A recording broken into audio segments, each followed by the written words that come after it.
All right, here we are, October 2025 podcast on the Fort Myers Cape Coral real estate market.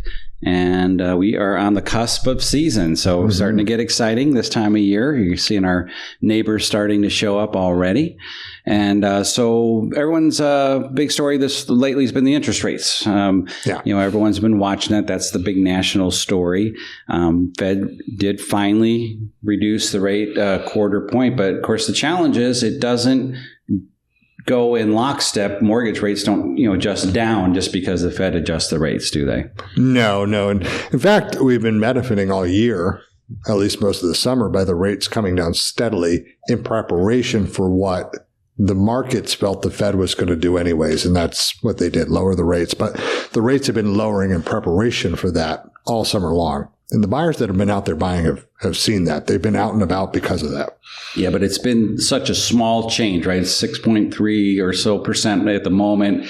We look back a year ago, it was like 6.6, 6.7. Not enough really to affect affordability, which is what's going to get buyers off the fence. Right. But a step in the right direction. And the Fed is predicting 2 more rate adjustments by the end of the year. So if they continue down that path, I think we're heading in the right direction, don't you? Oh, absolutely. It's definitely better than them going up. That's for sure. No kidding. So here we are going into October. I thought we'd talk a little bit. What are the advantages to being a seller this time of year? So any thoughts on that? Yeah, and it's a subject that we just covered in one of our sales meetings with our agents. And there's a lot of advantages this time of year to a seller. A lot of sellers are thinking, let's wait till season. But what a lot of sellers will miss are the nearly in Lee County, 30 homes a day that will sell between now and the end of the year. I mean, you're talking more than 1,000 sales and transactions will take place while you're waiting if you choose to wait until January. So you're looking at motivated buyers. If they're locals, they may want to buy now and lock in their homestead. You're dealing with buyers who are jumping into the market because of the rate news. They saw the news. They think there's going to be some affordability to them. So they're calling up their realtors. They're calling up their mortgage brokers and they're going out shopping.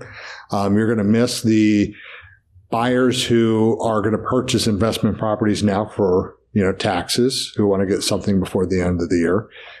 You're going to be missing really motivated buyers, I think is the big thing. These are buyers who say, I want to do something by a certain date before the end of the year. They're not waiting and they want to get something found and done. So you can wait and gamble and wait for season to start and deal with all the snowbirds, or you can have your home sold now by dealing with the motivated buyers who have a timeline.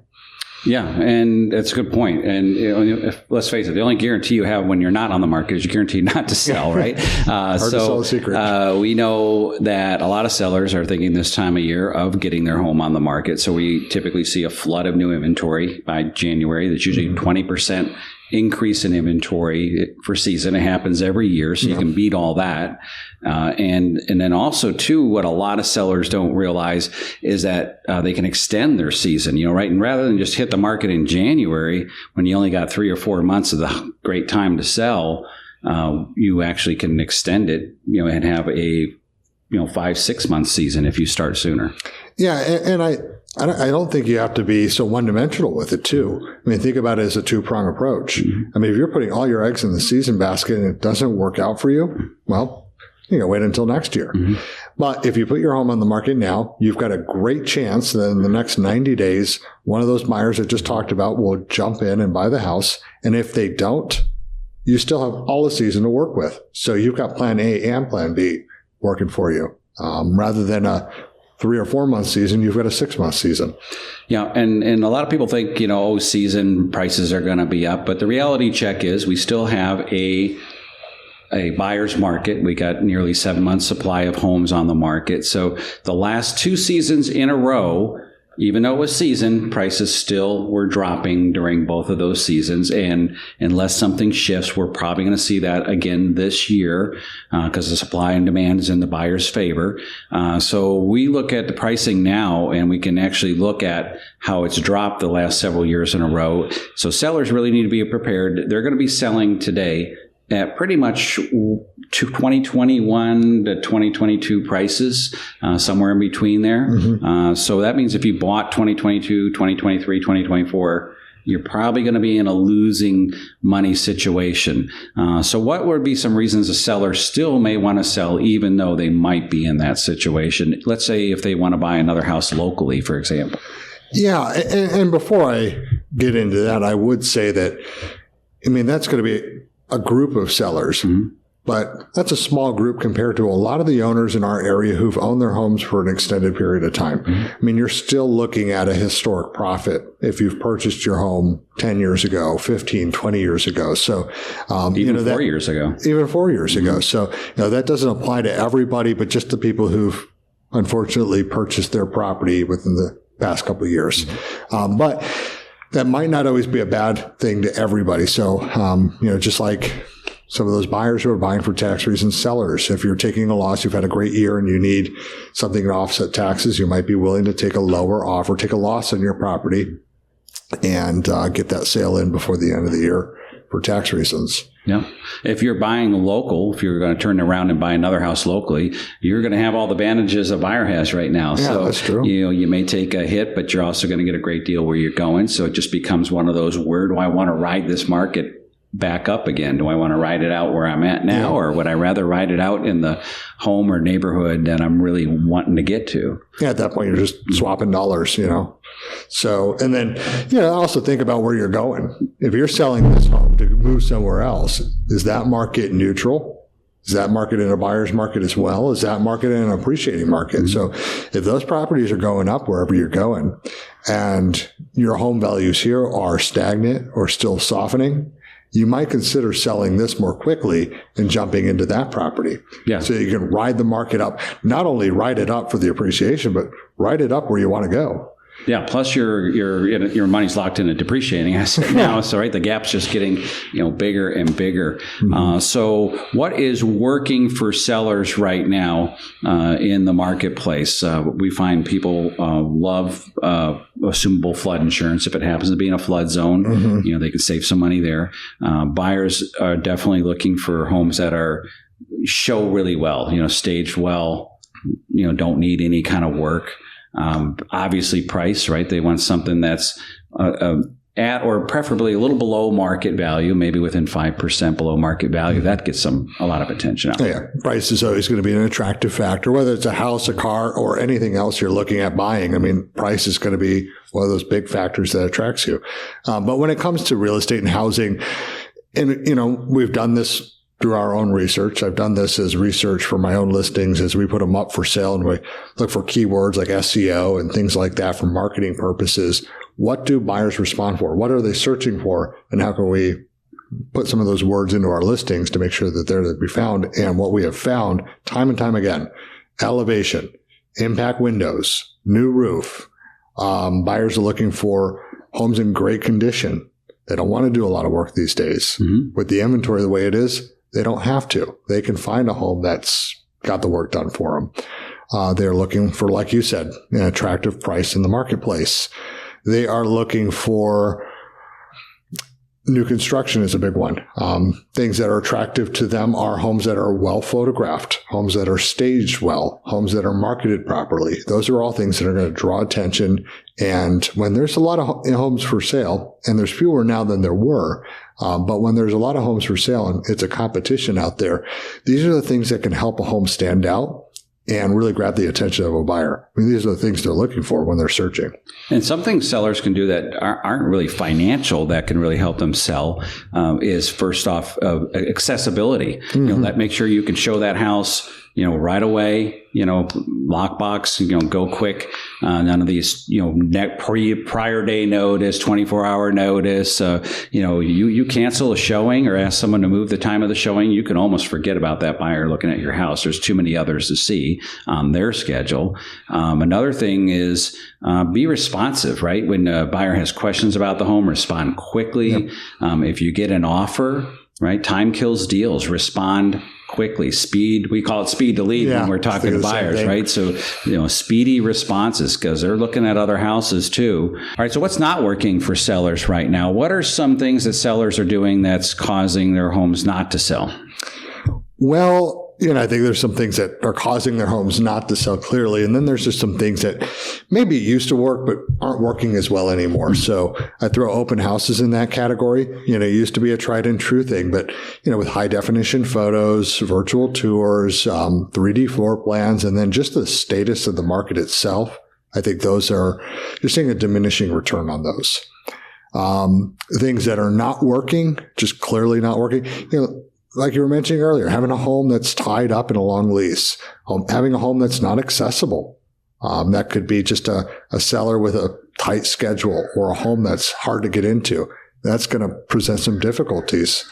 Unresponsiveness. Like you said, if a buyer's interested, they've got questions about the home, give them the answers as fast as humanly possible, because, they're looking at 5, 10, 15 houses. The one that gets their attention and stays top of mind and answers their question is the one that continues to, stay at the forefront.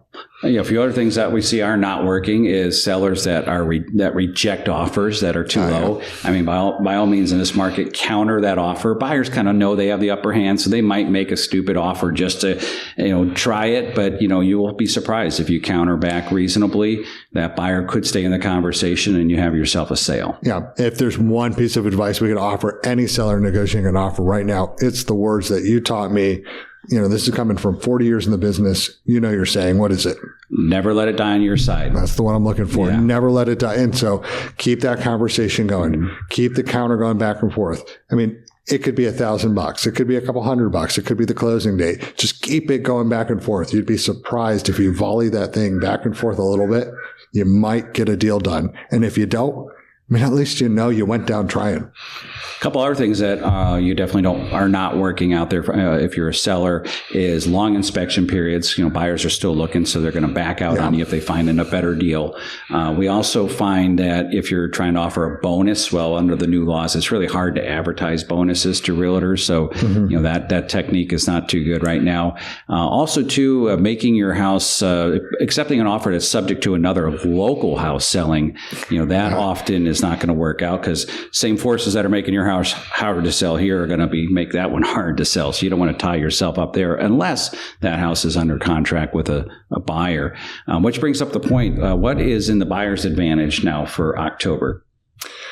If I were a buyer right now, I would be, I'd be out shopping now because, the Fed's announcement. So I know that interest rates are lower now than they were a year ago, and probably going to continue to go down as I go out looking for homes. So I've got that to my advantage. I still have great inventory. There's still a great selection of homes for sale. So if I'm looking for something in particular, it's probably out there to be found. And, I think there's going to be a number of sellers who would like to get their property sold by the end of the year or by the holiday season, be moved on somewhere. So, you might get lucky and find one of those sellers that you can negotiate with. And then I think the big advantage, if you're planning on living in the home full time, if you close by the end of the year, you can file for homestead.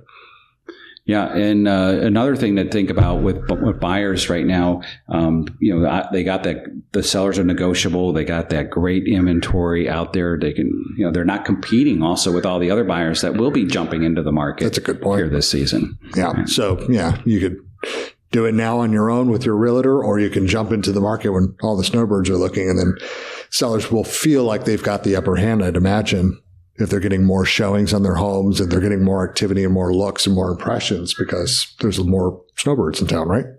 And if you look at buyers too, what we find working when they make their offers, I know a lot of buyers kind of feel like, oh, there's blood in the water. Let's make a lowball offer, getting greedy. That ends up just poisoning the well in the negotiations, right? It kind of becomes a bad faith feeling on the seller's part. But if you make a reasonable offer, say within 10% or more, 10% of list price, say, start there or higher, generally most sellers will talk to you and take your offer seriously. Another thing that I'm seeing out there is there's a lot of incentives for buyers. So, it doesn't hurt always to ask, for a few things. Maybe you want a little help toward your closing costs. Sellers seem to be open to that right now. Make sure you're pre-qualified, though, if you're going to do that, right? Make sure they know that you got that loan pre-approval letter, you've got that pre-qual letter, proof of funds letter, if you're paying cash, so that buyer knows if they enter into a contract with you, it's going to be a good, solid deal. Yeah, I think, and they always should be, but most sellers right now are looking for some certainty in the buyers. They're looking for qualification. The agents are, right? I don't want to tie up one of my listings, one of my sellers with an unqualified buyer. And so most agents will be kind of that guard dog for their client that way. And most sellers are going to be looking out for that. So come prepared. If you're going to make an offer, come with a copy of your bank statement showing that you're a cash buyer and you've got the money in the bank. If you're financed, come with a solid pre-qualification letter. The more solid, the better. There are different degrees of that. So talk to your agent, talk to your mortgage broker before you just get a generic pre-qualification letter. And then also, so come prepared with all the documents. And then, like you said, are we in a buyer's market? Sure. But blood in the water, no. We're not seeing sellers jump all over any old offer. I've had several offers I've negotiated this week, and I can tell you I've had at least 2 this week that have come in under 10%. And in both cases, the sellers had a very sour taste in their mouth from the get-go. Almost instantly wanting to reject that offer. The offers that were coming in a little closer to 5% off the asking price, they were met with counters. They were met with a little bit more excitement. We got an offer. Great. And it was a lot easier to put those deals together than it was the ones where the sellers were instantly offended. So, I think it's just talking to your agent and getting some good advice, maybe doing some research online before you make that offer on what is an appropriate offer to make. And a couple of turnoffs that sellers and agents look out for are sight unseen offers. Yeah. That worked great during COVID, but right now, too many buyers get into town and then back out of their deal because they don't like what they see. So sellers don't want to take their house off the market, especially during season on that risk. Another thing is we see buyers come into town and do like a shotgun of multiple offers on multiple properties. They're only buying one, but they write 5 offers on, if an agent gets wind of that or seller, they're just probably not going to participate because they know the odds are pretty good that that you're going to walk if one of your other offers gets a better deal for the buyer. So I guess common sense in that department. But here we are, October, beginning of high season, and we are getting our flying by buyers in that are looking to line up their slice of sunshine so they can enjoy it in January. And we're starting to see more buyers trickle in the market. We're seeing more sellers put their homes on the market. So it's go time if you want to take advantage of season. No, I love it. At the time of this recording, we've got lower inventory. We've got lower interest rates. We've got steady buyer activity. It's been steady and busy all summer long. We've got all the right stuff. We just need that great season we're looking for. It's my favorite time of year. The weather's starting to break. It's getting less humid. It's you can get in restaurants. You don't have to fight the tourists to get in the restaurants right now. So I really love this time of year between now and January. Yeah, no kidding. Let's make the most of it. All right. Well, thanks, viewers, and we'll see you next time in November. Awesome. Thanks.